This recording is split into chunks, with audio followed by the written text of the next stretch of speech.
but he's got that baseball bat. He's swinging it around, and he does ask something which I do find fun. It's also what I ask on a third date. How would you like to get smashed, classic or modern? Jack, come on, man.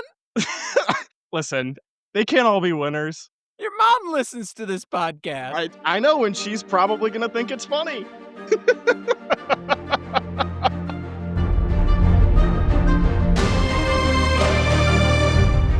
Hello, and welcome to Notes from the Oracle. I'm Connor, and together with Jack, my co-host from Cabin 6, we're going beyond Half-Blood Hill to take a closer look at the electrifying mythology of Percy Jackson and the Olympians, Book 1, The Lightning Thief. Chapter 20, I Battle My Jerk Relative. A good chapter title. 7 out of 10, if you ask me. I was gonna give it a 6.5, so I'm glad we're largely in agreement. It's all right. It's certainly an improvement from some of the more recent ones. It's got a little spunk to it, that classic Percy edge, but it's not saying anything spectacular. It's no Garden Gnome Emporium. Yeah, it's definitely sassy, and I feel like it is about the same as the rest of the chapter. Honestly, I think this is a fun chapter. I don't know that it's one of the best, though. There were aspects I really enjoyed about it. It is not the most memorable chapter, which is kind of funny because it does explain everything that has happened in the book so far and why. And I think that is kind of what makes it unmemorable is you're like, yeah, we already did that. Yeah, well, see, that was my big point. I feel like the expositing we got was already done, and it was more interesting the first time over the last couple of chapters. And then we get a cool fight scene, and the fight scene is really cool, but a good bit of action alone does not make a compelling chapter in comparison to some of the best ones that we've had throughout this book. I'd agree with that. I think that's largely in line with my thoughts. I think part of where you're running into just a narrative juxtaposition that doesn't aid the novel is Hades is so much more interesting than Ares. Yes. Ares is Oh my quite God. literally ignorant to his own foolishness in this chapter, and we'll get to that. Mhm. But Hades is, despite being in the dark, pun intended, on some of the details, he's much more interesting in how he's reacting than Ares, who's like, what do you mean? I totally picked out this plan myself. Yeah. Yeah, I did. Yeah, I think that's a really good point. You know what? I'm forcing us to get ahead of ourselves. Let's just jump into it. Let's start breaking things down. we we had chatted a little bit before we started recording, and we may have neglected to describe that the end of last chapter, as they smash the pearls and they go up into their Wizard of Oz bubbles through the top of the underworld and into the bay, they are literally in water right now. They are out at sea in Santa Monica Pier.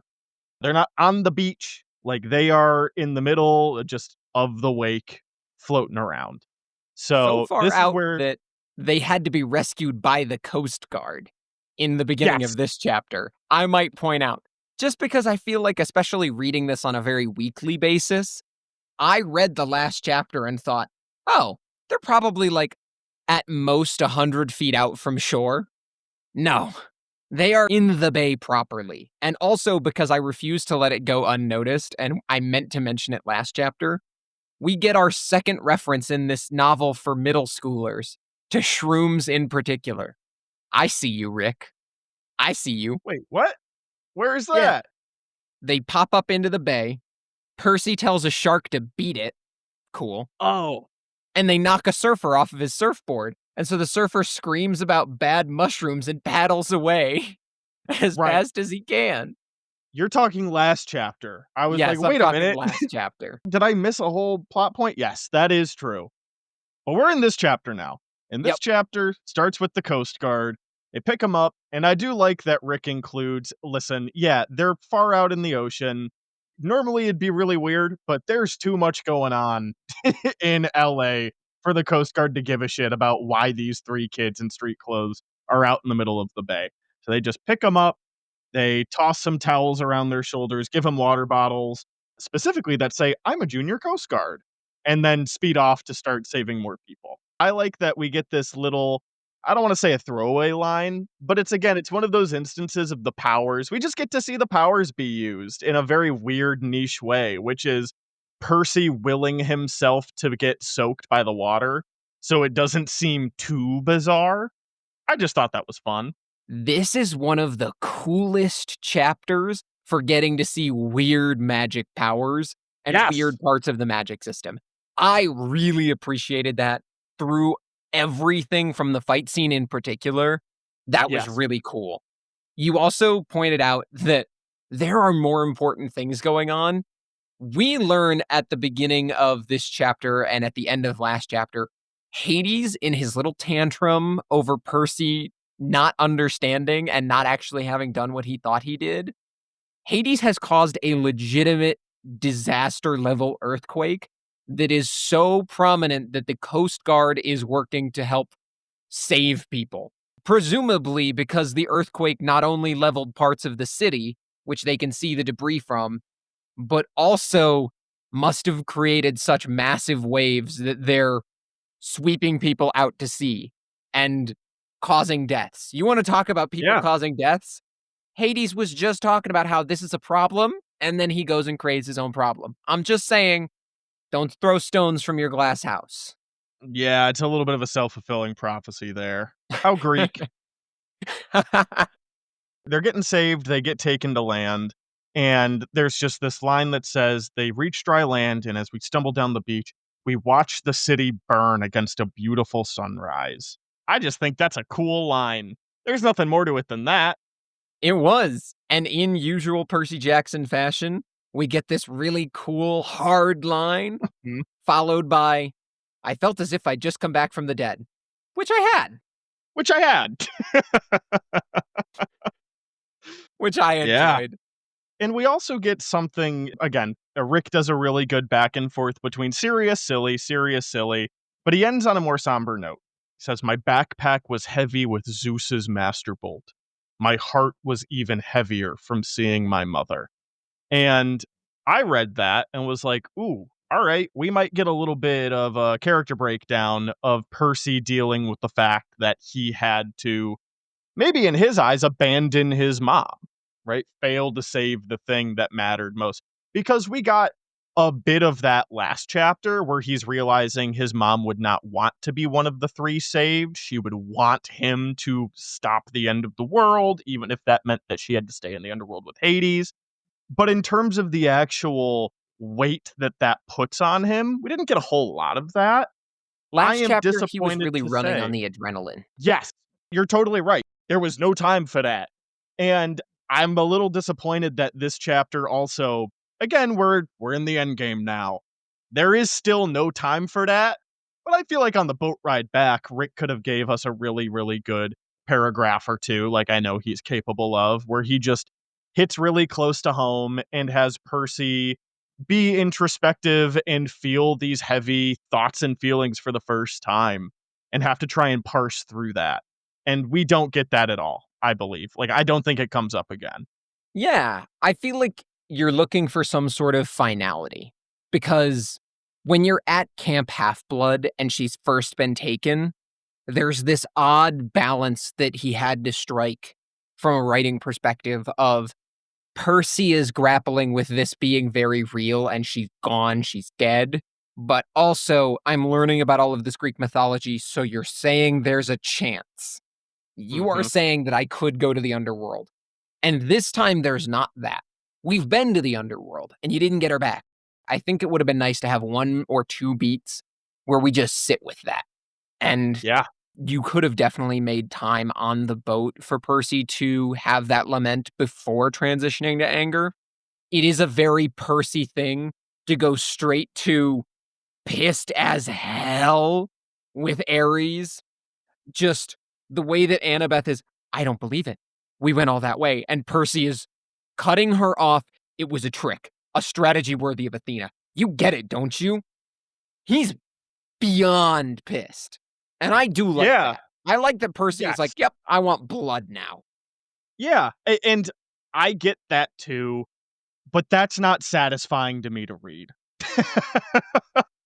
especially because we've gotten, again, such beautiful prose from Rick when it comes to him trying to embody and encapsulate the sorrow and lament of this child who's been thrust into very adult and supernatural situations, which at the core of it just comes back to, dude, I want my fucking mom back. That's it. I just want my mom back. And now we have it confirmed that's not happening. He failed. Yeah. He didn't do it. The only other reference that we get to it really is Annabeth says, "Percy, I'm really sorry about your mom. I'm so sorry." And Percy does, he shuts down, which is a I would say a pretty Percy thing, and notes that if I talked about my mother, I was gonna start crying like a little kid. But then he just goes right back into game mode. Again, maybe it's that no time for that, there are more important things at hand, but I disagree. I think we could have had another paragraph or 2 where Percy is silently sitting with those things, or maybe even just, coming to terms with the fact that he doesn't wanna deal with it right now, or doesn't have time to deal with it right now, or, just refuses outright. But we just don't. We get a line that says, "Oh, yep, I'm sad, my mom is gone, and if I talk about it, I'm gonna cry." Anyways, just feels a little rushed, weirdly rushed for a topic that I feel like Rick has been really, really, really good with, Doing which is well his with for most relationship of with the novel. Sally. Yep. Yes. I liked that little sentence there. I do think that it could have led into more of that internalized what is going on in Percy's head, but unfortunately we don't get it. Mhm. But then it is back to business, back to talking about the prophecy and Yes. realizing that they now know who the god who has turned is, and it wasn't Hades. Yeah. We're not getting spoon-fed the information anymore. We'd already been spoon-fed it. It is getting thrown into our face and put down our throat with a funnel. Like, it is now abundantly clear, this is the plot. This was the plot of the story. Percy just re-explains everything. The prophecy was right. You're gonna go west and face the god who has turned. It isn't Hades. Hades doesn't want war among the big three. Someone else pulled off the theft. Someone stole Zeus's master bolt and Hades' helm and framed me because I'm Poseidon's kid. Poseidon will get blamed by both sides. By sundown today, there will be a three-way war, and I'll have caused it. And then Grover, ever clueless apparently, says, "But who would do that? Who in the world would want war? Who would want a war between the gods?" Not a And war god. There is eh, not one of those. We don't have any. yeah, no, no, no, no, no. It how? It boggles the mind who would want this. And before Percy can even give a proper response, he stops in his tracks. They're on the beach, and he looks down and says, "Gee, let me think." And there's the answer, looking him right in the face. Black leather duster blowing in the wind, sunglasses with hot coals burning behind them, an aluminum baseball bat propped on his shoulder. It's Ares. And with that, I do think it's fun to acknowledge this is the first step on Percy's journey that was not planned to some extent by the forces that be. Mm, Outside of him making it to Hades' palace, because Tartarus is supposed to be his final resting place last chapter, and they do manage to get beyond that. But once he escapes the underworld, Hades doesn't kill him. That's the moment where we're in the end game now. Things can go right for our heroes. And that is why Ares is like, all right, we got to deal with this right quick. And he even says, hey, kid, you were supposed to die. yeah. And for as basic as Ares is as a character, when compared to somebody as compelling as Hades, he is still really fun to read. He's just such a dumb fucking brute. He's a static character. He's about as shallow or as deep as a puddle. And it's just fun to watch him be a fucking bully. There's not much more to it than that. It's fun to watch him do God stuff, and it's fun to watch him get his comeuppance. Yep. And with him getting his comeuppance, we have to go through the whole plan, as we've been saying. I like that Percy said, you tricked me. You stole the helm and the Master Bolt. And I wrote in my notes, nope, you're still forgetting. Gods can't do that. And then I turned the Yep. page and Ares Uh-huh. goes, well, now, I didn't steal them. And it's like, oh, all right, Rick is going to properly finally spell it out. Remember at the very beginning of the novel when I said gods can't do that? That was important. Gods can't do that. And in case you forgot, Ares is now going to be so explicit about it. Hades confirmed that last chapter as He well. did, but Percy clearly wasn't paying attention. That's true. This is middle grade fiction. We are reading a book for children. Yep. But come on. Did we really need to re-go over all of this stuff literally the very next chapter? We just talked about all this. I don't know. It felt a little bit ham-fisted. It felt like instead of like, I think I described last chapter as wrapping a bow on the present that Rick has given us. Now it just feels like he's throwing glitter on it and putting another bow on top of it and then pointing and saying, "Look at it! Look, look, look, look! Look at the bows! I Are was you kidding? literally Do about you to use the see?" metaphor of throwing glitter on it. Like, it's everywhere now. It's in the I carpet. know. You're never gonna get that out. And now it's kind of taking away from the gift itself. It's like, yeah, dog, we see it. Exactly. No, I agree. And really, we can skip most of this because it is just running down basically everything we learned last chapter. Yes. There are a couple of little things that are still lingering out there. We don't have confirmed as being answers yet, where Ares is like, "Yeah, I can't take God's symbol of powers. That's a big no-no. But you're not the only hero in the world who can run errands." All right, once again, solidifying demigods are important. They have a role to play in this ecosystem. And Percy asks point blank, "Who did you use? Clarice? She was there at the winter solstice," which is not a bad guess.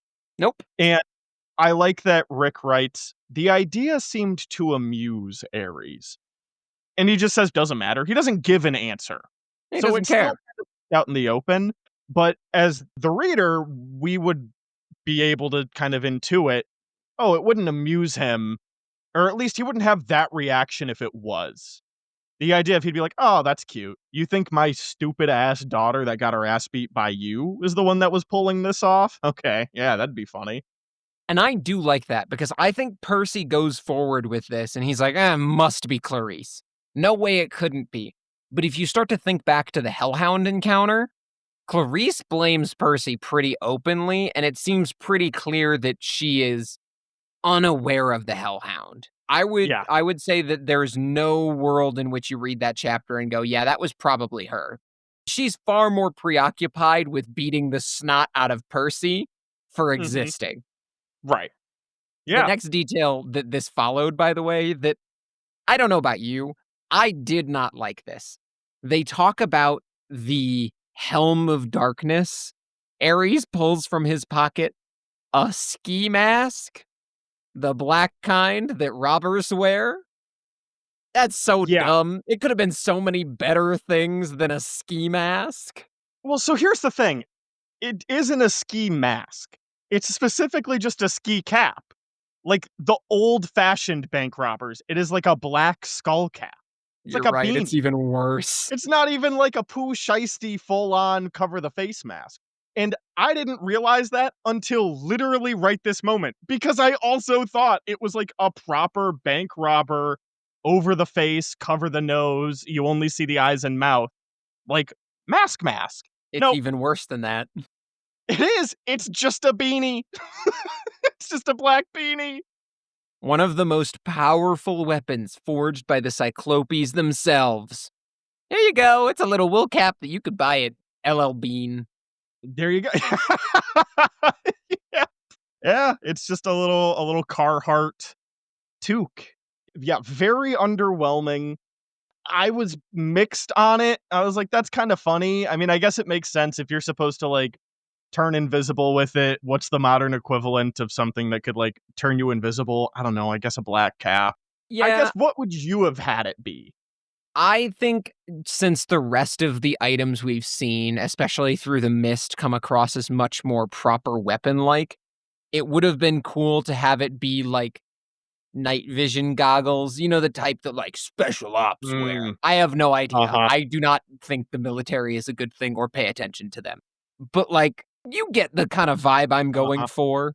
Yeah, yeah. That or just, dude, I'm saying literally anything. At this point, I would have taken a plain black baseball cap that kind of looks like Annabeth's Yankees cap, but bigger. Yeah, it I would've just it actually could have been funny. She's got a Yankees cap, what if it was just the Mets? It's just a New York Mets cap. That would have been great. I just cannot get behind the regular I don't know, something about it being just like a stocking cap, or even when I was thinking of it as a robber's mask, seemed so underwhelming for a god. Not just any Yeah. god, one of the big 3, one of the kings of a domain, king of the underworld, and this guy's walking around with not even the ski mask I thought he was, but a fucking skull cap? Come on. That's so I dumb. Yeah, but also, I mean, it's kinda funny. Like, I'm not gonna lie. Could you imagine the guy that we just met, this terrifying presence, he's growing to the size of a football goalpost, he's shaking the earth, and he's like, "Alright, time to suit up for war. Time to get my little hat on. Get my silly little hat on." I think that's where my problem comes from, is if this was like a Hermes thing, let's say his sandals, right? Because we've talked about the Talaria before. If Hermes sandals, he put them on and in modern times, they looked like wheelies. You'd be like, that's stupid, but I kinda love Uh-huh. it because he's Hermes.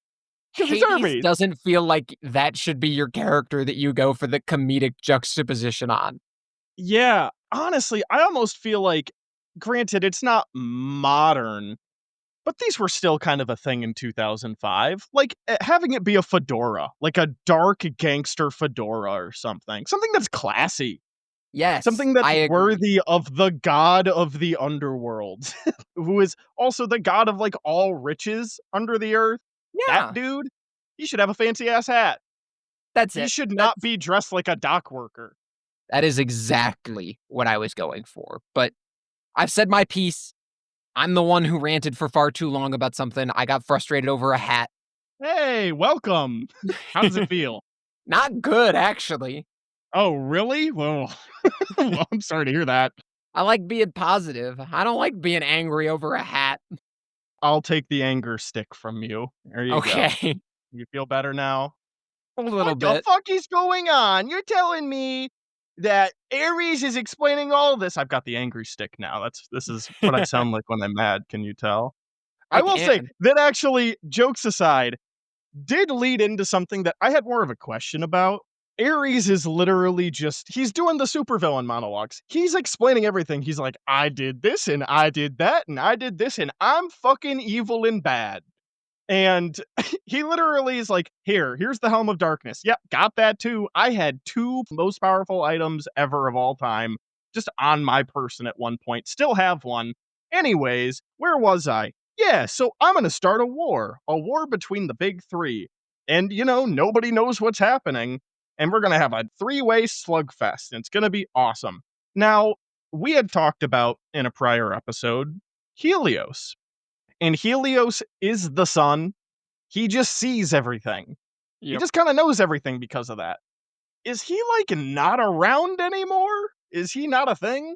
How is I he not seeing believe what this? you've just identified is a plot hole. Either that or Helios is just he's just he's a scandalous little bitch. He's like, "This is juicy, and I am not gonna say a word." He doesn't snitch unless you ask him. Yeah. He's like, "Nobody asked. Nobody came to me." Why didn't you tell us? You never asked. And you know what? Shame on you. I'm the guy that basically knows everything. Why don't you always come to me first? You know what? If that is the explanation, and it's just they never asked, honestly, valid, because I could see those 3 brothers all being so far up their own asses that none of them even thought to be like, "Wait a minute, there's a guy who sees everything. We should probably ask before we start killing one another." Yeah, yes. Uh-huh, probably. Yeah, one of our relatives is the sun. He's just there right now looking at everything. Alternatively, even if it's at night, couldn't they just, like, ask Artemis, who's, like, the moon? By that logic, also Celine. Also just the moon. Yeah. Yeah. I got I nothing can't for you, help but man. feel like I can't help but feel like he's bearing all, and there are so many different gods who could just be like, "Wow. Huh. Alright, well, we caught you in 4K. It's over. I don't know what to say. You're going to the pits."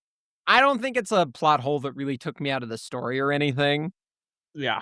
This little subtle plot hole, very subtle, because again, there hasn't really been precedent in this book for Helios looking over everything. That's just from the myths. That's what we know, right? So Mhm. it is unfair of me to impose that.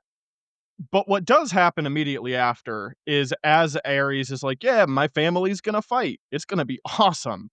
Annabeth, in a very weird move, tries to like reason with Ares by saying, "But they're your family." Annabeth, I mean this lovingly. Don't be dumb. You're smarter than that. Why do you think he would care? And also, do you think that that would be enough reason really for anybody who's gone this far to give a shit? All right. I'm gonna interject. I'm gonna Okay. play Defender of Annabeth this time. Ooh, man, we're really switching things up this episode. This is crazy. We've talked about how she's a hopeful character. I think that over the course of the novel, Annabeth, who notably going into this has a terrible relationship with her father, is seeing Percy's devotion to his mother, to the idea of family. And I think it has quite literally, over the course of the story, given her hope. She, again, believes in family. By the end of this novel, what she's going to do is go home and spend time with her dad. I think that Percy has taught her this valuable lesson. And so she is just immediately in this moment of stress and trauma being like, can you not see the most optimal path forward is just to not fuck with your family? Do you not get that? And of course, Ares is Ares, so no, he does not get that. I think there's actually a really good reason for that. And I don't disagree that when she says it, it's like, no, of course not. He's Ares. He doesn't give a shit. He literally could not care any less. But I think it speaks really well to her character arc, the arc that she went on throughout the course of the novel. It's one of the few things in this chapter that I think is well shown instead of told. Interesting that you would say that it's well shown and not told, because I see that as like, oh, Rick meant to say Grover and put Annabeth instead. What a weird mistake. I like that interpretation. The way that they have Annabeth talk about it is so fucking weird. She's talking about it like she's ignorant or oblivious or like super innocent to what's happening, which is not the case. She can be hopeful and not say something dumb like, but Aries, they're your family. Girl, the entire book you've talked about how your family hates each other. Yeah, I, I, yeah, I think that there are other ways that it could have been phrased, and I'm thinking now that it perhaps might also be to juxtapose her with Luke, because if she just says, "They're your family, but I should have expected this from you, Ares," then she's dipping into that, "Yeah, but the gods suck anyway, so I guess I never should have had hope for them." And this at least shows that she has some level of idea in her brain that the gods could eventually be better than they are, as opposed to Luke's, the gods will never get better. They haven't gotten better in thousands of years. Yeah, but I'm also not it's saying that Aries. you're kind of swaying me here, but I'm not gonna. Connor, I appreciate that you are so ardently and zealously defending my sister. I do. I appreciate it. You're swinging. I'm trying. I know you are. I just think it's a bad line. Well, you know what's a good line? The way You Ares knows gave me about the backpack Riptide. in Denver. That Oh, too. It's like, yes, what my line? favorite line in the chapter. Yes. You gave Ah, me the right. It all backpack makes in sense. Denver. We It's just because it forgot. has Denver in it. I love Denver. That's right. Shout out. No, but what I was gonna talk about was for all the things that I was saying, I mentioned earlier, I like some of the cool little magic details, and Ares is explaining how it's probably too complicated for your little mortal brain to follow, but the backpack is the Master Bolt's sheath, just morphed a bit. The bolt is connected to it, sorta like that sword you got, kid. Always returns to your pocket, right? And Percy says, I wasn't sure how Ares knew about that, but I guess a god of war had to make it his business to know about weapons. I think that that's really great characterization of Ares. And I think it's one of the few things that, I mean, more than a few things. There are actually quite a few things that help to differentiate Ares from Athena. But I think that that's one of those things that cements the difference between the two war gods. Could you expand on that a little bit? Why wouldn't that apply to Athena as well? I think Athena, if she were to know, it would be more of a strategy of knowing your opponent. And Ares is just like, I know about all the cool weapons, man. I like swords. I got That's like 17 guns in my basement. uh-huh. Only 17? How Well, he's conservative of an Ares, estimate. okay? His collection is a lot more blades and knives. Guns don't produce That's enough fair. blood. That's so fair. Okay, yeah, I like that. I like that interpretation. Now, so I guess you may have answered a question that I had, which is Ares is continuing. He's like, yeah, I tinker with the magic for a bit, so the bolt would only return to its sheath once you reach the underworld. You get close to Hades, bingo, you got mail. Great line. If you died along the way, no loss. I still had the weapon. Now, the whole I just tinkered with it. He can just do that? He's just capable of intrinsically changing the mechanics of one of the most powerful items in all of existence. My question was just like, what? How? How?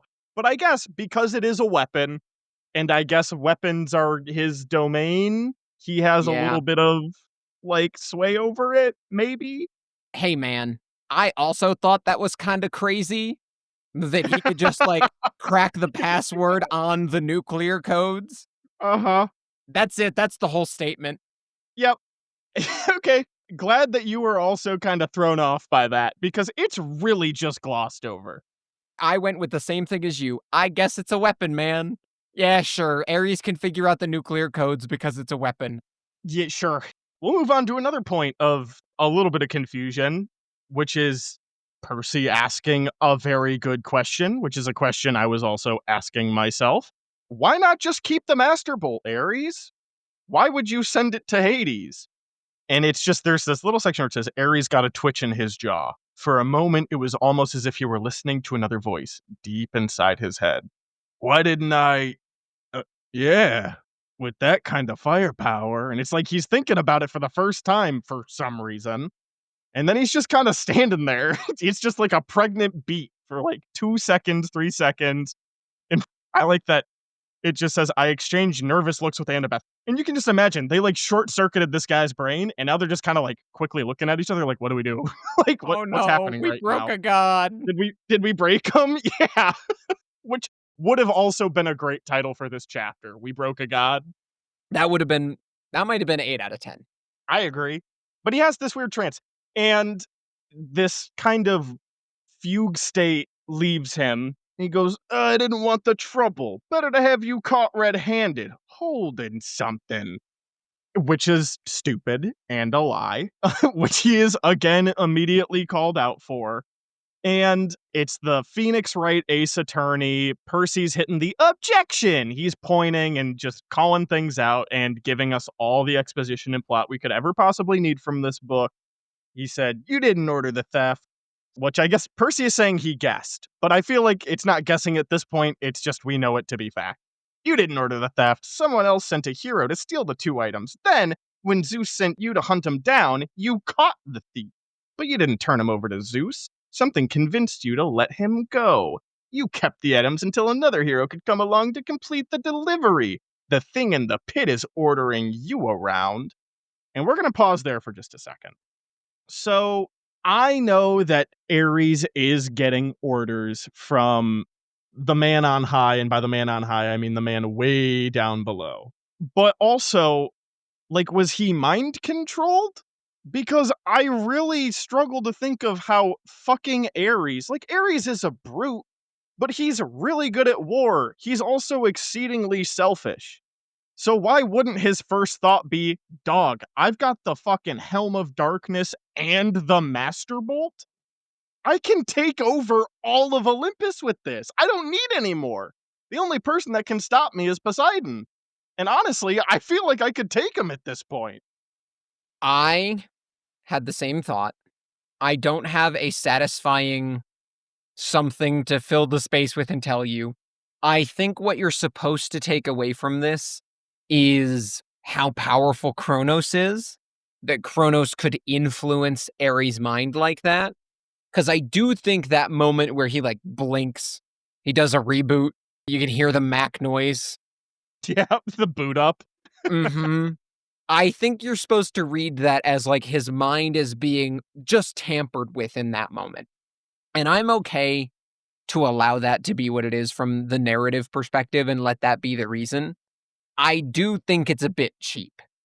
I would have liked a less wishy washy reason for Ares to do it. Or if you're going to commit to the mind control bit, I'd want to see like Kronos speaking through Ares. Make this guy really fucking scary, you know? Ares has Yeah. a weak mind. The Mhm. icy voice came through the war god's mouth.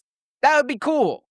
Yeah, or even just like, I don't know, when they first met him in Denver, maybe it's like he's acting kinda weird, and, like, we as the reader and Percy wouldn't maybe pick up on that. We're just like, "Oh, we've never met this guy before, it's Ares." And maybe even Annabeth is like, "Something's off." Even for Ares, that was weird. And then again, it could be another red herring of, "Oh, it's because he sent them into a trap." No, come to find out, it's because he has Grandpappy Kronos rooting around in his mind and doing all sorts of weird stuff.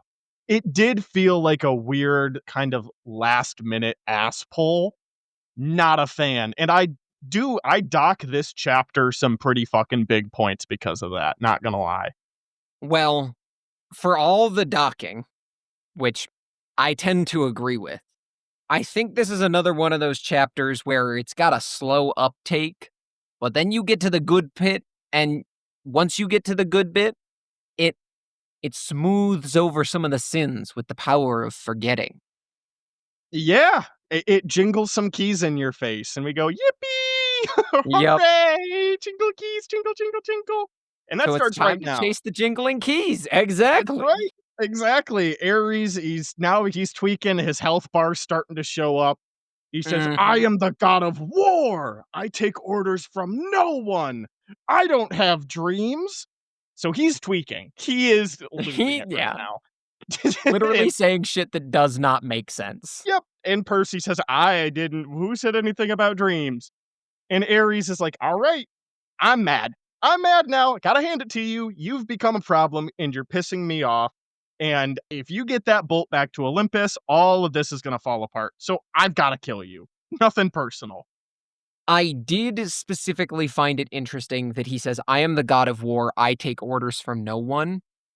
Yeah, he specifically kowtows to Zeus all the fucking time. He's Zeus's guard dog. Mhm.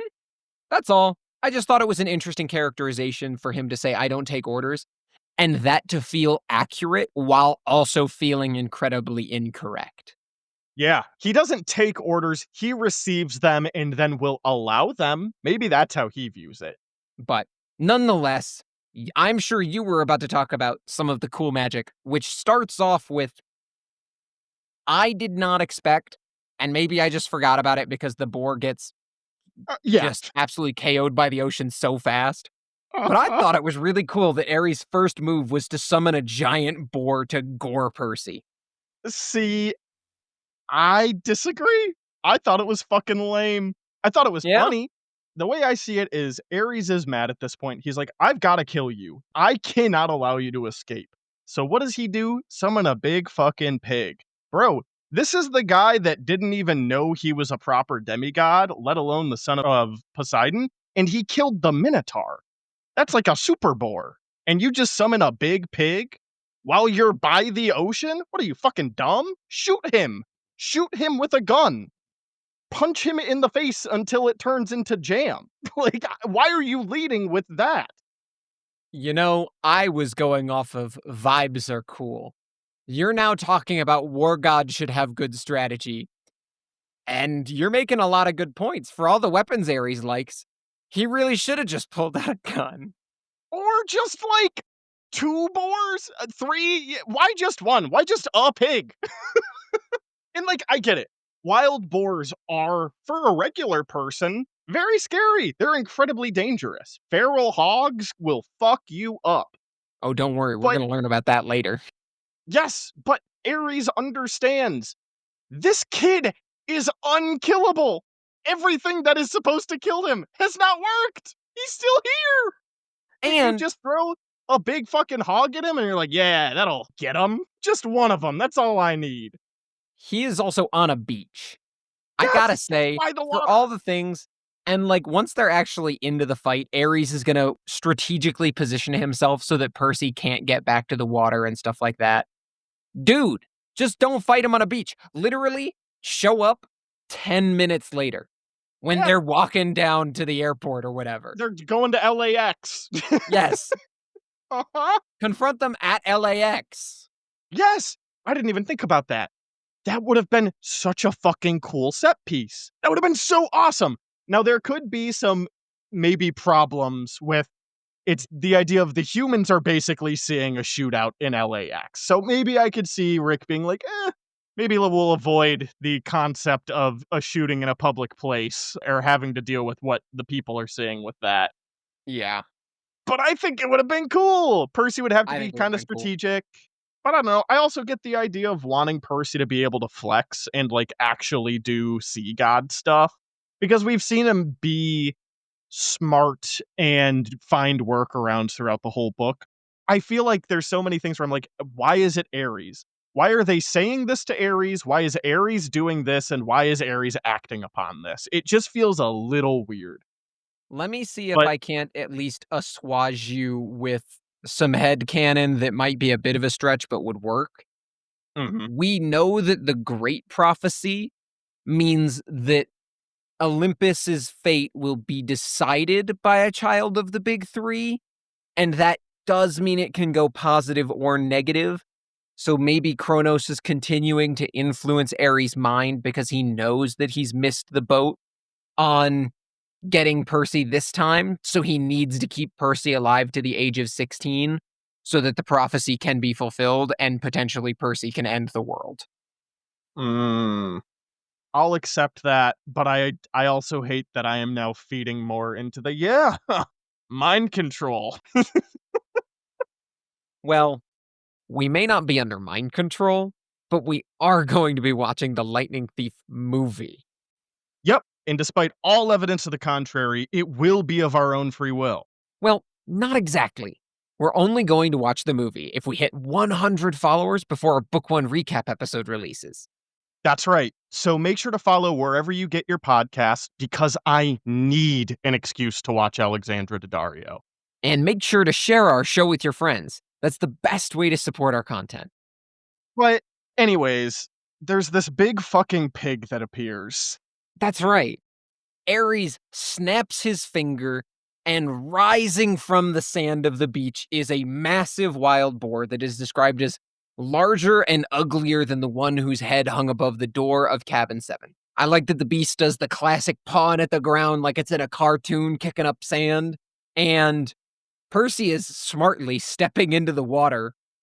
Ares says, "You don't have what it takes." Percy just shoots back with, "You scared? What are you gonna come fight me?" Mm. And at this point, he's got Ares properly pissed off. And this is when the boar charges. The boar rushed me. I uncapped my pen, sidestepped. Riptide appeared in my hands. I slashed upward. The boar's severed tusk fell right at my feet, while the disoriented animal charged into the sea. Percy shouts, "Wave!" And a wave surges up and, like a pig in a blanket, takes the boar and swoops it off into the ocean to drown. I enjoyed that in part because I do think it reminds me of the Minotaur fight. Percy has learned. He does the same sidestep move. He knows that the weak point is the horn because he ripped that off of the Minotaur. I liked it. This felt like a nice little wrap up. Percy has properly stepped into his demigod stuff, and this is that fight again, but goes so much better. Okay, So, I'll I'll accept that in part. The difference is the first one was the Minotaur, and this was a big yeah, fucking pig. I know. It also just like it felt comical. It's like, oh, there's this buildup of this fucking boar, and it's like sidestep, swipe up, and he's drowning. Goodbye. All Yup. right, Ares. Good one, I man. also I wrote when he shouted wave, that's unnecessary. He's never needed to exclaim what he's doing before. I think that's him getting his bearings because he won't have to keep talking to the ocean throughout the rest of it. I think that's him realizing how he can communicate with the ocean. I don't know. I still feel that it's the equivalent of, the behind the scenes for The Phantom Menace, episode 1 of Star Wars, Yep. where it's Ewan McGregor and Liam Neeson as Obi-Wan and Qui-Gon Jinn. How when they first started filming and they were doing their lightsaber stuff, they had to keep cutting because they were both instinctively going vroom, vroom, making like the lightsaber noises. It feels like that. It's like you don't got to do that, man. I You don't love have to. those clips. They're It's so fun. superfluous. You are correct, though. But at that point, Ares, still just raging, threatens to turn Percy into, and there's a dash, and Percy interrupts him. He says, "What, a cockroach? Or a tapeworm? Yeah, I'm sure that would save you from getting your godly hide whipped, wouldn't it?" It's like, damn, Percy! I do love how at this point Ares is literally flaming mad. Flames are Yep. dancing along the tops of his glasses. He says, "Oh man, you are really asking to be smashed into a grease spot," Oh, which and is then a great threat. I like that. it was. But then Percy makes a deal with him. And again, you've been nitpicky. I've been nitpicky. I'm going to gloss over this one quickly. Crazy that Ares agrees to this. Percy says, "If Yeah, I lose, turn me into anything you want. Take the bolt. If I win, the helm and the bolt are mine, and you have to go away." And I was just sitting there thinking to myself, he didn't make him swear on the river Styx or anything, too. He could have just broken the promise yeah. after He could Percy won. also, he's saying that as though it's hard to turn him into a cockroach. Ares could snap his fingers and do that immediately if he wanted to. Yep. There doesn't need to be consent for it. He doesn't need to be like, "All right, Ares, you can turn me into a tapeworm now." He can just do that, which is an issue that I do kind of have with this entire fight because again, that's the problem with Percy fighting a god. A god that can make people explode into ash and dust whenever he wants, or turn them into an animal whenever he wants, or turn them into a constellation, or a concept, or whatever. Like, it is so impossibly difficult to power scale. So I guess I have to acquiesce the idea of Ares is under order to keep him alive, maybe. But again, I feel like it's not really explained that well if that is the case. I don't know. The point Go ahead. boils down to Hades had a good reason last chapter to not kill Percy until he knew where the Yes. helm was. Because he could tell Percy had the bolt, but not the helm with him. Ares has no reason not to squish Percy and take what he wants. Right. Just end it. Just end him right now. But I know we wouldn't get a fun fucking god fight if that happened. I'd cinema sins ding. I know, I know. I think But you could also argue that Poseidon might show up if Ares just squished Percy like a bug, like on the oh, edge in of the the ocean. ocean. Which is another phenomenal point. They're fighting in the ocean. How does Poseidon not see all of this happening? I think he does. Why isn't he doing anything? Because Percy has to fight his own battles. All right. Yeah, sure. All right. Let's watch Percy fight his own battle. So Ares does do something that I think is neat. I'll give it this. I feel like I'm going a little harder on this chapter than I expected.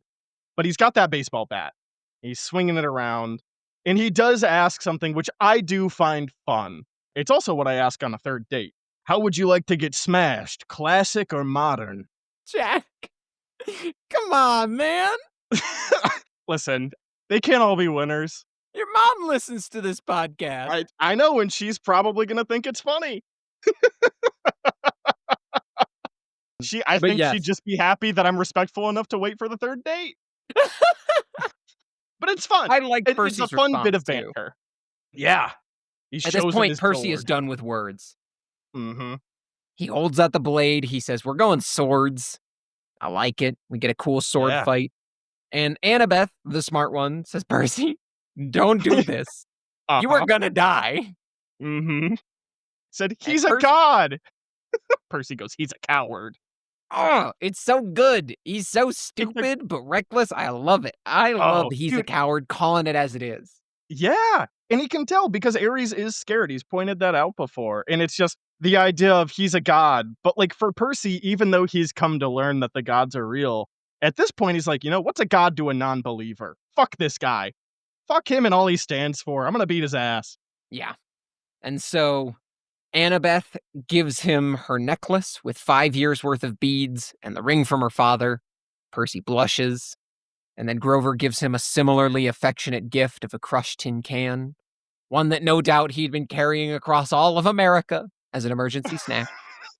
Yep, it is. It did genuinely get me. That was I good. really did love the moment of Annabeth very, like, tenderly putting her necklace on Percy that has all those beads and her father's ring. It declares reconciliation. Yep. Athena and Poseidon together. She is making that statement herself. She's not thinking about her mom. She's not thinking about the sordid history. She's thinking about what she has gone through with the good man that is standing by her right now. And she's like, I have to stand with you. And Percy, he gets a little flushed by that. He thanks her. And I do love Grover. We knew he was behind Percy. But yeah, that flattened tin can fucking got me. He said, "The satyrs stand behind you." And the way Percy responds is another one of those lines where I don't know if it's sincere or sarcastic. He just goes, "Grover, I don't know what to say." And I don't know what's funnier. Reading that as Percy being like, "Oh, Grover, I don't know what to say," or him genuinely heartfelt being like, "Grover, my best friend, my brother, I don't know what to say." Like, An avocado. yeah, Thanks. thanks. Like, he understands the import of what he's being given. I think he does. I think that Percy is genuinely like, no, I get it, Grover. This is a big deal. I will Uh-huh. go down with honor in this tin can. But then Ares, of course, at this point, he's, are you all done saying goodbye? I've been fighting for eternity, kid. My strength is unlimited and I cannot die. What have you got? A Percy smaller thinks ego. back. Yep. But Percy also has one other thing, and it's advice. He thinks back to what Mhm. Annabeth said in Denver. Ares has strength. That's all he has. Even strength has to bow to wisdom sometimes.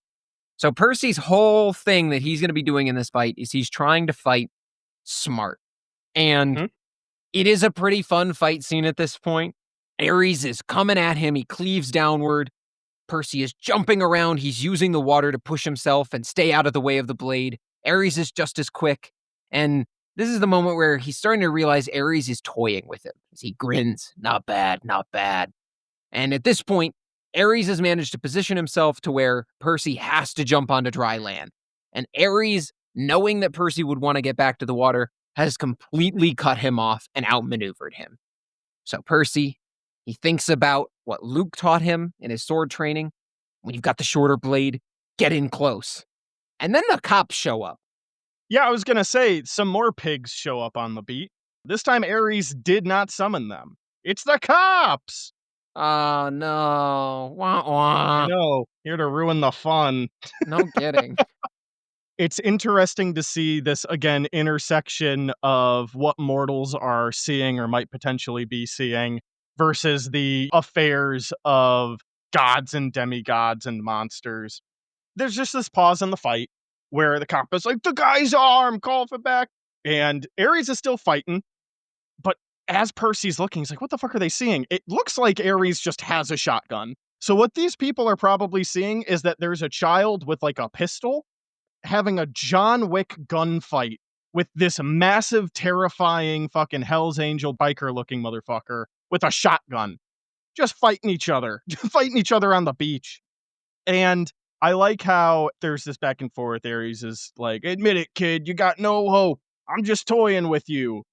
Percy manages to step back toward the surf, which again, I don't know that Ares would ever allow that to happen, but sure.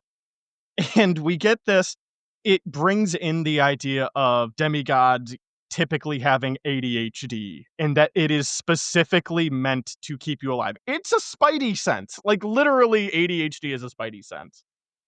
In this universe, the only Spidey sense I ever get is feeling like I've forgotten something.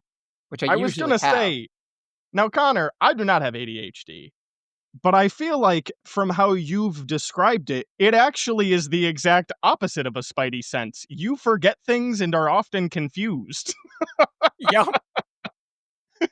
I will say, though, I understand the idea of it keeping you alive in a battle. Now, I have never been in a life or death situation where I was fighting someone, but I like this. I think it's fun. I do just think about it as a sort of superior version of the distractedness that I have that functions more as a spidey sense. And I think that's Yeah. a really cool. And then you get into more of the cool magic that I was digging, Yes. which is a police voice on a megaphone said, "Drop the guns! Set them on the ground! Now!" Percy thinks, "Guns?" This is where he explains that Ares looks like he has a shotgun, and Ares turned to glare at the spectators. Gives Percy a moment to breathe, but he looks over at the police cars and he says, "This is a private matter. Be gone!" And he sweeps his hand, and a wall of red flame rolls across the police cars, forcing the police to dive out of the way for cover as the vehicles just fucking explode and the crowd Yes. scatters and runs. Yeah. It's crazy. It's nuts. Which also another cool little magic thing that shows that the world is properly intertwined in the realm of god and monsters is that among the spectators, Percy thinks that he sees satyrs and spirits too. Specifically, spirits that look like they had risen from the dead from Hades' domain just to watch the battle, which is fucking dope. I do kind of really enjoy this just being the pay-per-view event of the century. Damn, Ares is gonna cream Poseidon's son. We're gonna watch him get Yeah. fucking shish kebabbed. Yeah. Yeah, dude. I'd be there too. You kidding me? We just talked about how boring and awful the fucking afterlife is. You're telling me we get a free pass when we get to see some of the gods fight just a random mortal? Absolutely, I'm watching that. You know some of the souls are gonna be like, I know the commute is gonna be 1,000 years to get back to the fields, but man, I am It's gonna so be so here for worth this. it. So worth it. Uh-huh. And it immediately is. Cars are blowing up, police are fucking diving out of the way, which also I can't help but feel like why doesn't Ares just do that to Percy? Yep. Maybe that's just me. Just blow him up with your god powers, but that's neither here nor there. And then we get Percy's final trick. He's made it back to the water, and Percy has the water beating against his back, and he can feel, he describes it of little waves and how the water seems to recede, and he can hold back the tide by force of will like carbonation behind a cork. He's Mhm. waiting. He's thinking to the sea. Wait for it. Wait for it. Now! He changes direction, he lunges to the side, a wall of water smashes over Ares, and he manages to stab the god in the boot. Ichor, golden blood flows from the wound, and Ares is shocked. I really like how he does this cool ass backflip. The pressure from the water shoots him over like a geyser.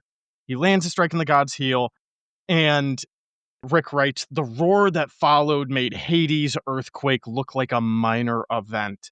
The very sea was blasted back from Ares, leaving only a wet circle of sand 50 feet wide.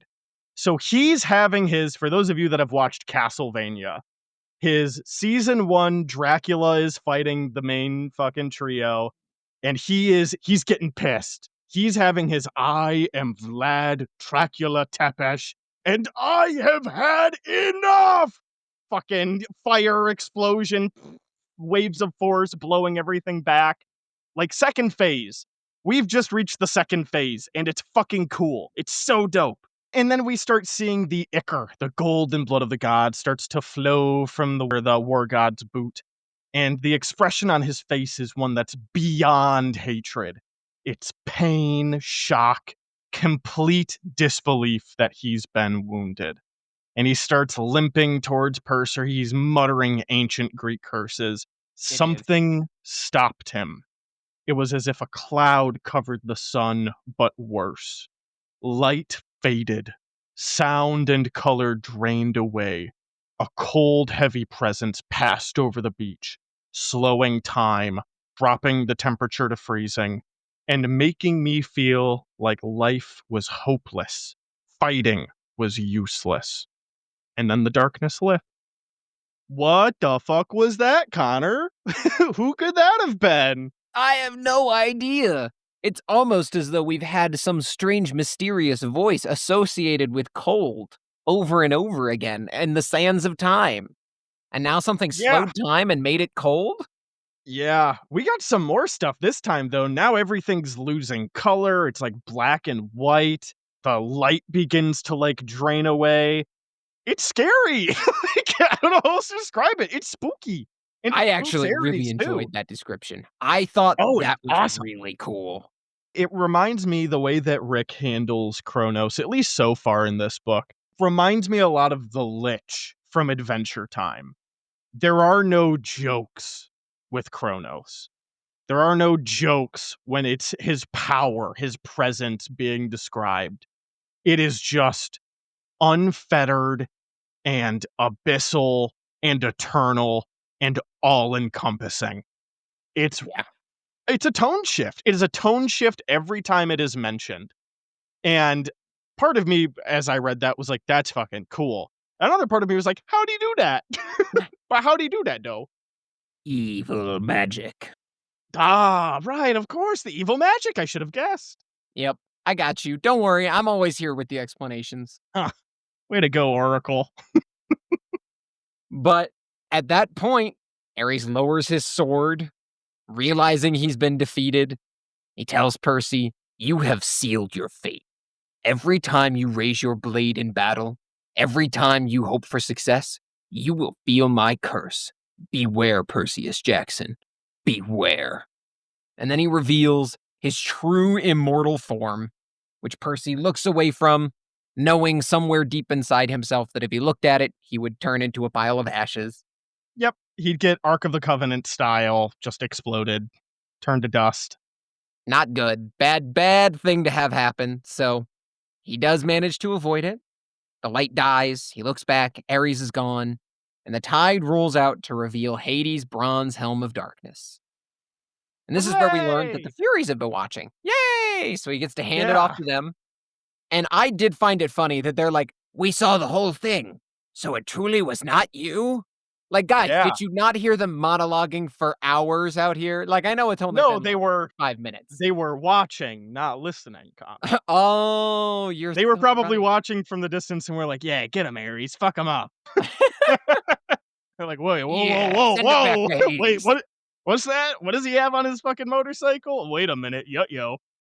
Yeah, I like this interaction, and I I also did really too. like, at least with how my book is set up, this is how I read it. So he's like, "Oh, we saw the whole thing. It truly wasn't you." He tosses her the helmet, and Percy, very big dick energy, just goes, "Return that to Lord Hades. Tell him the truth. Tell him to call off the war." It's like, "Okay, Percy, I see the aura. I see you."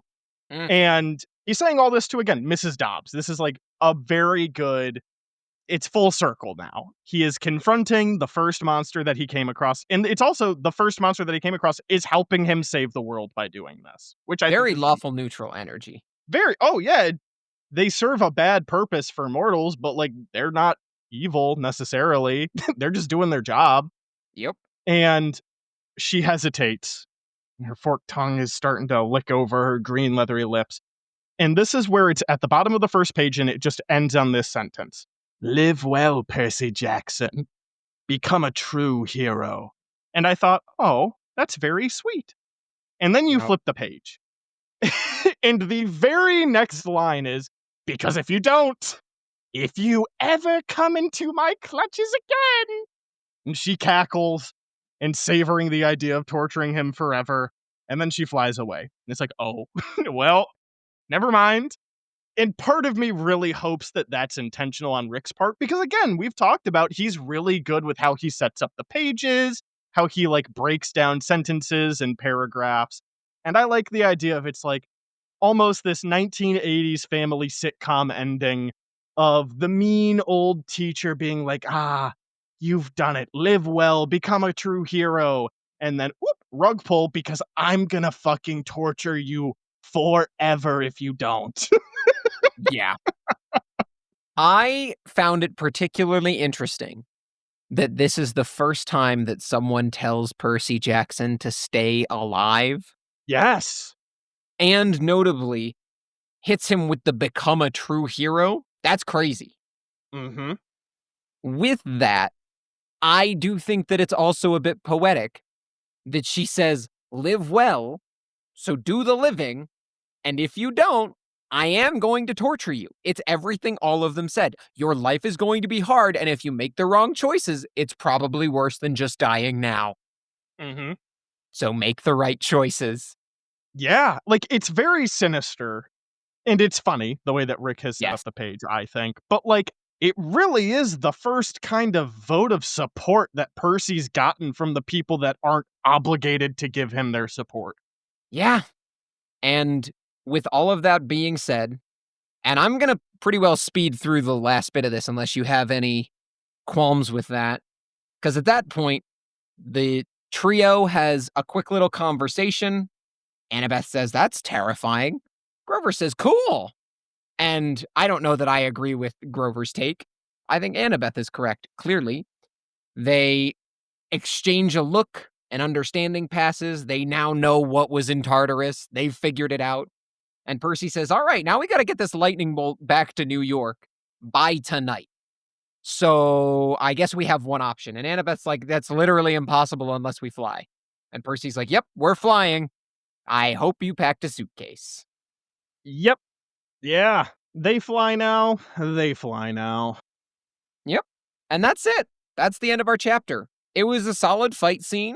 I liked seeing some of the weirder powers. Not much to unpack, though. Pretty straightforward chapter. Yeah. You know what? I'll give my final thoughts after we do the myths, but I'm craving some stuff. What do you got, Connor? Let's take a sit on the beach while LA burns behind us and the Coast Guard are heroes. Yeah, there's some cop car debris over here that we can take a seat on. Perfect. So I've got just two today. Pretty short and straightforward. First thing we're going to talk about is Ichor, Blood of the Gods.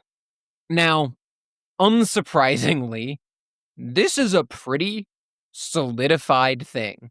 There are actually quite a few references that reinforce that Ichor is the blood of the gods, ranging from the Iliad as far back as the 8th century BC to all the way to the works of Plutarch around 100 AD, and even further into more modern Greeks and Romans. It's very straightforward. I think Plutarch puts it best when he says, Ichor like that which flows from the wounds of the blessed immortals. Simple as that. Well, let's go back to that earliest reference, which came from the Iliad, as I mentioned. So this reference comes to us during Book 5, when Athena is helping Diomedes to see where the gods are on the battlefield since they're interfering with the Trojan War against Zeus's orders. And in this, Athena is pointing out where Aphrodite is in particular. So it reads, now the son of Tydeus, that's Diomedes, was in pursuit of the Cyprian goddess, that's Aphrodite, spear in hand, for he knew her to be feeble, and not one of those goddesses that can lord it among men in battle like Athena or Enyo the waster of cities. And when at last, after a long chase, he caught her up, he flew at her and thrust his spear into the flesh of her delicate hand. The point tore through the ambrosial robe which the Graces had woven for her, and pierced the skin between her wrist and the palm of her hand, so that the immortal blood, or ichor, that flows in the veins of the blessed gods came pouring from the wound. Straightforward as that. It's Diomedes, Godblood. Godblood, exactly. Diomedes does follow that up by taunting a literal goddess. It reads, and Diomedes shouted out as he left her, daughter of Zeus, leave war and battle alone. Can you not be contented with beguiling silly women? If you meddle with fighting, you will get what will make you shudder at the very name of war. So in summary, Aphrodite is stabbed in the hand, and the result is immortal blood or ichor flows from the veins of the blessed god, and Diomedes goes on to taunt a literal goddess. Yeah. He says, "You know what? Why don't you just stay a pretty face? Leave the Yeah, fighting to the men." And the other women that are better at fighting than you, because we're equal opportunity warriors. So far as I could find, there was nothing that linked Ichor to being specifically gold in any of the sources that I read through. They are all pretty much straightforward. Ichor does go on to be considered by healers later as a potential humor that you would need to keep in balance, interestingly enough. But that's less mythological and more people trying to understand science before germ theory. So I've got a little bit of a different weird direction to take this one. Sexism. Oh, I've been waiting Yeah. for this, Connor. So this scene does draw attention to the blatant sexism of ancient Greek culture, which is well studied. I'm not an expert in the subject to detail much beyond the mythology. However, here we can see a very clear example of the effect of that cultural misogyny at that point in time on the mythology. So, first, some important background. Aphrodite started her existence as a foreign goddess to the Greeks, and notably, one of her main domains was war. The Greeks were not opposed to goddesses that did war, they were opposed to women in war, however. So, one war goddess, Athena, was culturally deemed to be enough and that there shouldn't be more. So, to quite literally take the people who worshipped Aphrodite as a war deity and to shut them down, they told these stories of her regularly being beaten in war or saying that war was not for her. So, in the section that follows this section where Aphrodite is stabbed, she returns up to Olympus and the other gods taunt her. So saying, she wiped the ichor from the wrist of her daughter with both hands, whereon the pain left her and her hand was healed.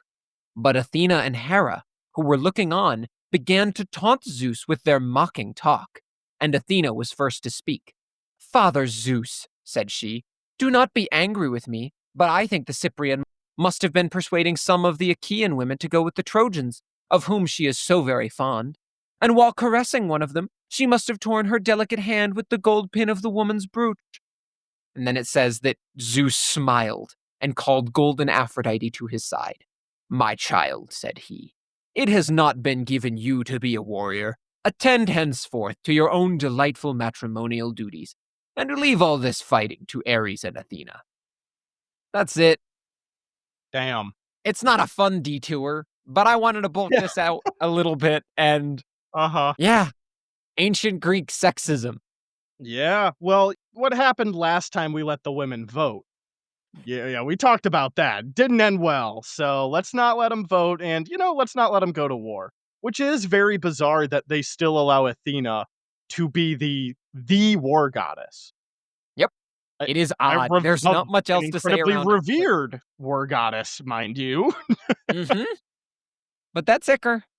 Pretty short, pretty straightforward. So Neat. next, I've got another myth for you, which I've affectionately titled Ares Kills a Pretty Boy. Oh, yes. Let's go. This myth is topical to this chapter because in it, Ares kills a boy with a boar. And in the chapter, Ares failed to kill a boy with a boar. So it all works out. Look at that through line. This book and Ares in the Percy Jackson universe does seem to imply that boars are one of Ares' sacred animals. And unfortunately, it's not actually as clear cut as you would hope for. This isn't anything like Poseidon and horses, where it is an important part of his worship, where you would call Poseidon father of horses or some extent of that as an epithet. Instead, there are just a couple of stories that link Ares and boars to the point where you go, all right, once was a coincidence, twice is a little weird, and 3 times is a pattern. So, today we're going to be discussing the story of Aphrodite and Adonis, which does feature Ares transforming himself into a boar to commit violence. However, the other 2 stories that I could find feature children of Ares hunting boars, which felt less interesting. So let's get into a fun one and a little bit of a weird one. Yeah. That's where we thrive, Connor. Exactly. I have pulled 2 sources for this. We're going to go first with Ovid's Metamorphoses. The one thing that I think is particularly interesting about Ovid's version that kind of undermines my whole use of it for this myth section is it's one of the versions that neglects to mention Ares at all.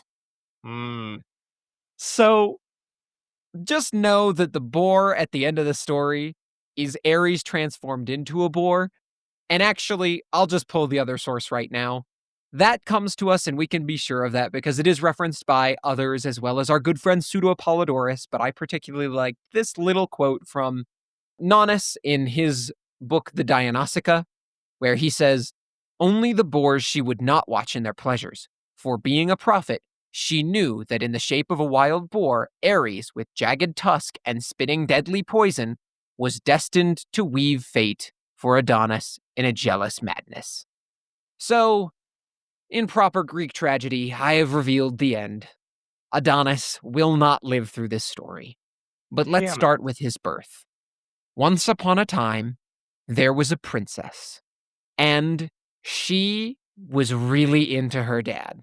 A tale as old as time, Connor. Say no more.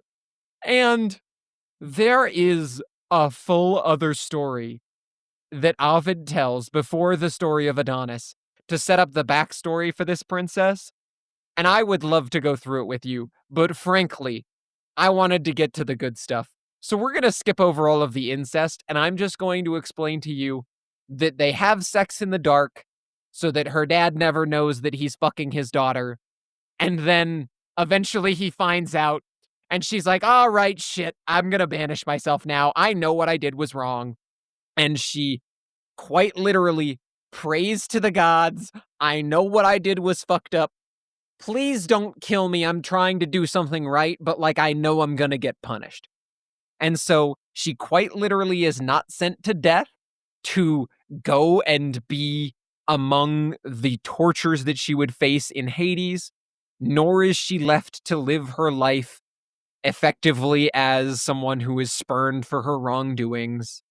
So they turn her into a tree, specifically a myrrh tree, and when she gets turned into a tree, she's pregnant with her son, who's also her Uh-huh. brother, It's and yeah. whose dad is his grandfather. Yeah. Let's not think about it. And Yep. instead Yeah. of having some horrible birth defect, Adonis is described as the most beautiful baby boy to have ever been born. Uh-huh. Now, what do you think they meant by that, Connor? Well, I'll read it for you, but first, Adonis's birth. The child Adonis, conceived in sin, had grown inside the wood, and now was searching for some way to leave its mother and thrust forth. The trunk swelled in the middle with its burdened womb. The load was straining, but the pains of birth could find no words, nor voice in travail call Lucina. That's the goddess of childbirth. Yet the tree in labor stooped with groan ungrown and wet with falling tears. Then, pitying, Lucina stood beside the branches in their pain and laid her hands upon them and pronounced the words of birth. The tree split open and sundered bark, yielding its living load. A baby boy squalled, and the naiads laid him on the soft grass and bathed him in his mother's flowing tears. Fun fact, myrrh trees drip sap, and they were well known for being one of the best sources for easily acquired tree sap for whatever you might need in the ancient world. Uh-huh. So this is And also so an origin story for myrrh trees. It's why myrrh trees cry, because they are in pain oh, from birth, from I childbirth. I okay. Right. Did I mention that the subtopic was sexism? I Alright, yeah. This is a lot, man. We're You've just thrown a getting lot of started. curveballs at me. I'm just kinda taking it all in. So there's the incest baby that is beautiful and is born from a tree. I will say, that entire section of you describing the birth is gorgeous. That is beautifully Mhm. written. It's Ovid. Uh, yeah, yeah, Ovid knows how to make a weird thing pretty. Alright, I was gonna ask questions, but realized I don't have any. I think I'm just in awe. So you Oh, feel free to continue. it gets better. So the naiads have laid Adonis on the soft grass, bathed him in his mother's flowing tears. And it reads next: Envy herself would praise his looks, for like the little naked amores that pictures show, he lay there, give or take the slender bow. Time glides in secret, and his wings deceive. Nothing is swifter than the years. That son, child of his sister and his grandfather, so lately bark and swath, so lately born, then a most lovely infant, then a youth, and now a man more lovely than the boy, was Aphrodite's darling, and avenged his mother's passions. TLDR, he a real pretty guy. I was gonna say, he's gorgeous, he's so hot. Is Yep. there I'm sorry, maybe I'm missing something. Why did he have to be the child of incest and sexual assault? Oh, Is he it just because is. something okay. It's not like, is it the idea of something beautiful came from so much sin? Is that it? Nope. It Nope, okay. It's not related. It's just, "Hey, we needed to tell you the Uh, backstory for this guy, huh, so here's how he's born, here's his mom's name, here's his dad's name, mhm, not she's his related. daughter." Unlike his mom and dad. Great, got it. Yep, Uh-huh. and apparently they were dipping in the same gene pool because they had the pretty They gene. went together like peanut butter and peanut butter. How can you go wrong? Exactly. And so the story continues. Once when Venus's son was kissing her, by the way, Ovid is Roman, so technically it uses Venus. I used Aphrodite earlier, but Venus, Aphrodite, I'll use them interchangeably. Once when Venus's son was kissing her, his quiver dangling down, and this is Cupid slash Eros, so they do mean a quiver. Get your head out of the gutter. A jutting arrow, unbeknown, had grazed her breast. She pushed the boy away. In face, the wound was deeper than it seemed, though unperceived at first. So, Aphrodite is hugging her son, and one of the arrows just barely nicks her and leaves a small cut, but that's enough to make her madly in love. So she is enraptured by the beauty of a man. She cared no more for her Cythera shore, nor sought again her sea-girt Paphos, nor her Cnidos, famed for fish, nor her ore-laden amethyst. She shunned heaven too. To heaven she preferred Adonis. She clung to him. He was her constant companion. Those are all cities that existed in the ancient world that were supposed to be part of her kingdom, by the way. And none of them does she enjoy, not even Olympus, as much as this hot, hot man. What more do you need? I guess so. I've been saying So for years. they spend all this time together, and one day, while they're idling in the shade, she takes the time to tell him a story.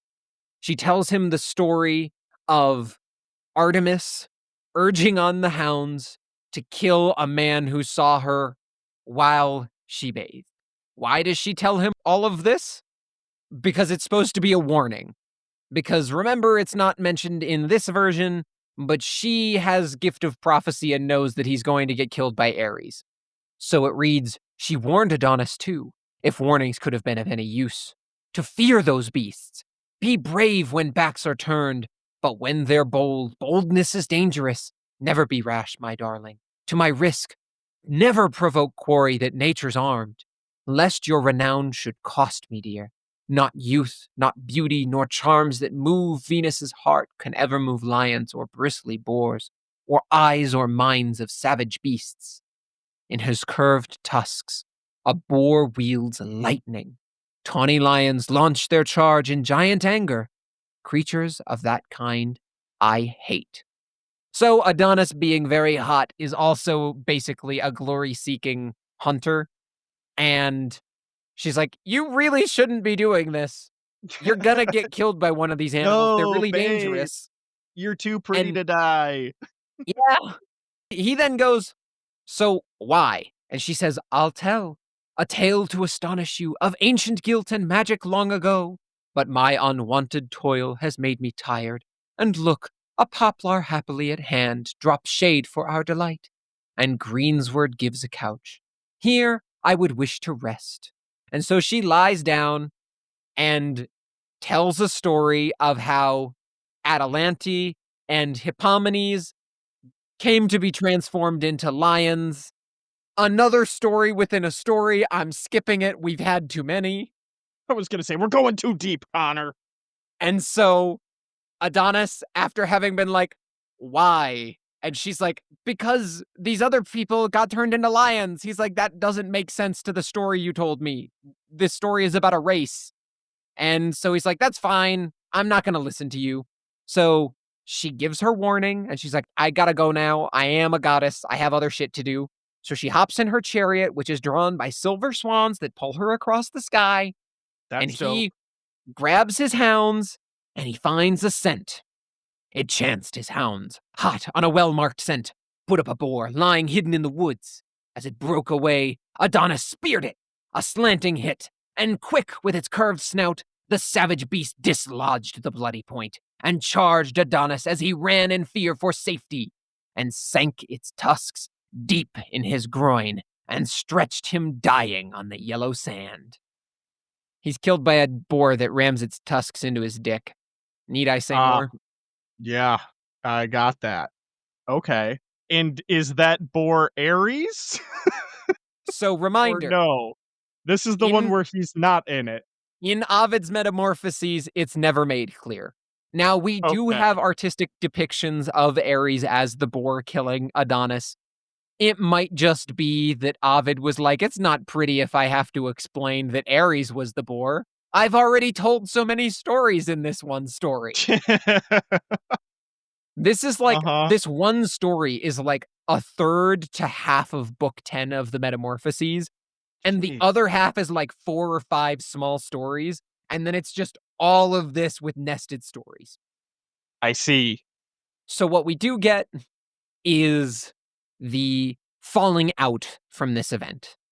Aphrodite, riding in her dainty chariot, winged by her swans, hears afar Adonis's dying groan. She turns her snowy birds around, and she goes to find his body lifeless, writhing in blood. She is stricken with grief. She rent her garments, tore her lovely hair, and bitterly beat her breast, and springing down reproached fate.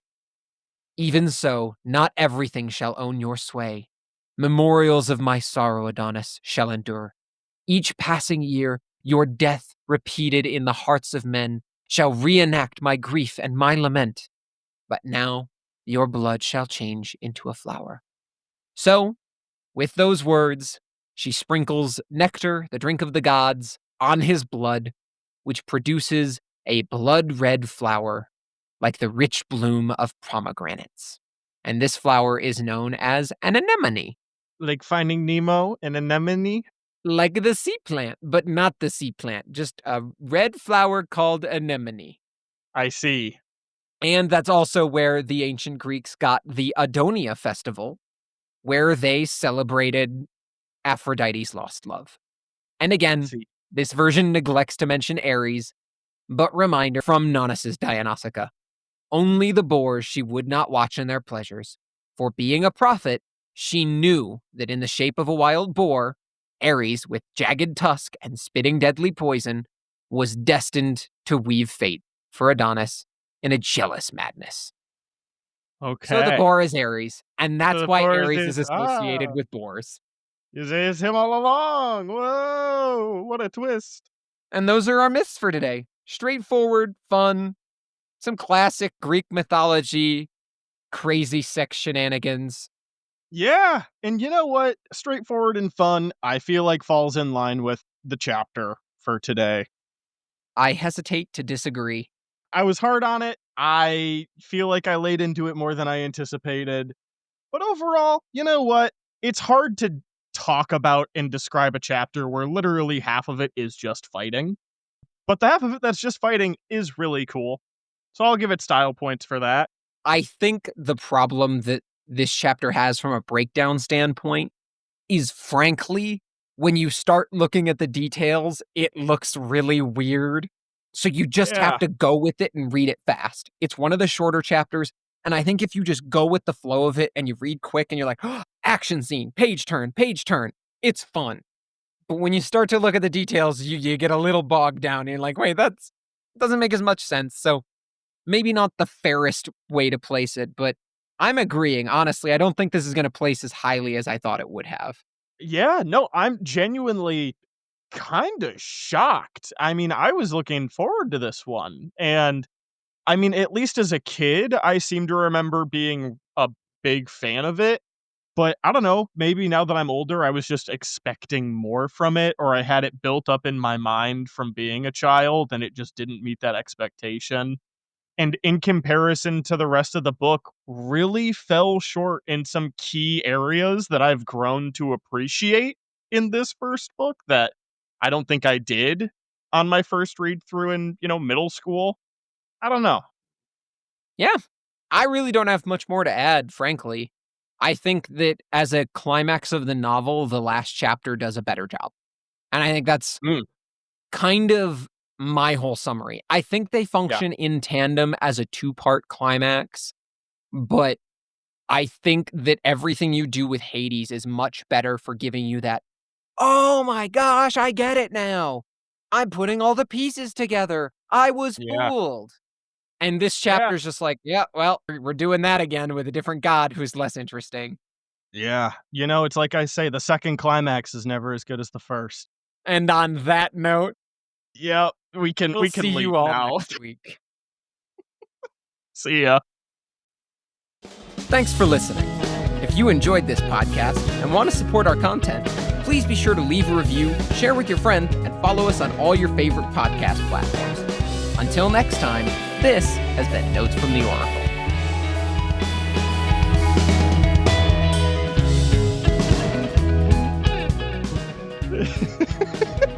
Man, I tickle myself. That was a good one. Thank you. Oh, man. Whew. That chapter actually felt like, or at least recording this chapter, it felt more like recording some of the earlier chapters. It was very fast. I think at least. Mhm. I don't know how long we've been recording, but between the myths being a little bit lighter and the actual substance of the chapter being a little bit lighter, I don't know. It just felt like it was a lot more of an, I don't want to say an easy lift. That's not right. It just didn't feel as dense. It didn't feel It as didn't dense. feel And as dense is dense. not a bad thing.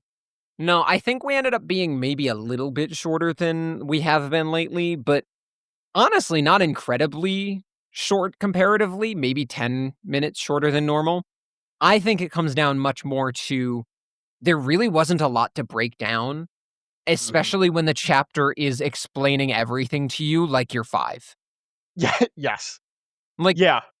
in a certain sense, I think the chapter is treating Ares like he's 5, which is valid. That kind of fits his very angry all the time, tantrum toddler attitude, but it means that all of the explanations are very spelled out, and when they're not spelled out, you suddenly have to have Ares go, "Wait a minute, why didn't I do that?"